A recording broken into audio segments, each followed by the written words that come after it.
साथीहरू तपाईहरु यो मिठाईलाई के भनेर चिन्नुहुन्छ? बटारे मिठाई कि दाम्ने मिठाई कि अरु केही भन्नुहुन्छ?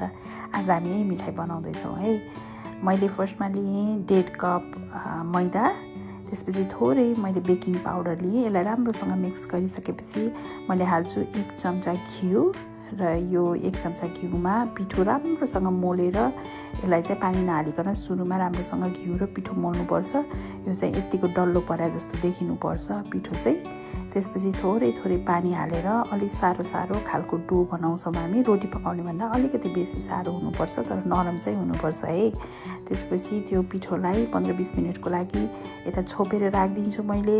त्यसपछि चास्नी बनाऊ। चास्नीको लागि पानी र चिनीको मात्रा बराबर राखेर उमाल्नु होला। मैले 1-1 कप राखेको छु।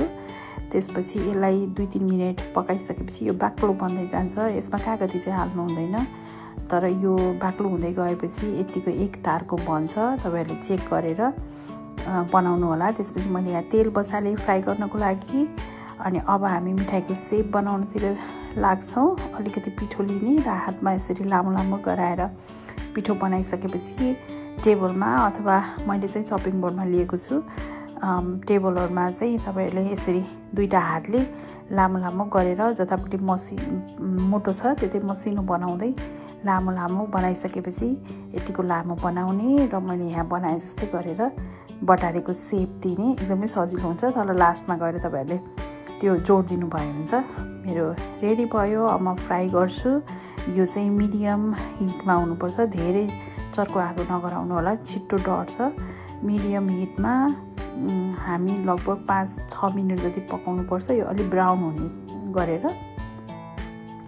त्यसपछि यसलाई चलाउँदै गर्नु होला। अल्टाइ-पल्टाइ गर्नुपर्छ नत्र टाँसिन सक्छ। त्यसपछि मैले यतिको ब्राउन भइसकेपछि मैले प्लेटमा झिके। त्यसपछि हामीले अघि बनाएको चास्नी यसमाथि राख्दिन्छौं। यसलाई डुबाएर चाहिँ राख्नु पर्दैन, तर उल्टाइ-पल्टाइ गरेर चिनी सबैतिर लाग्ने गरेर यसलाई कोटिङ चाहिँ गर्नुपर्छ। त्यसपछि हामी यसलाई चिसो हुनको लागि छोड्दिन्छौं। त्यसपछि हाम्रो यो रेडी हुन्छ। हेर्नुस् त बजारमा पाउने जस्तै नै देखेको छ। एकदमै क्रन्ची छ। मैले तपाईहरुलाई भाँचेर पनि देखाइरहेको छु। एकदमै क्रन्ची, एकदमै मिठो हुन्छ। तपाईहरु पनि ट्राई गर्नुस् अनि मलाई कस्तो भयो कमेन्ट गर्नुस् है।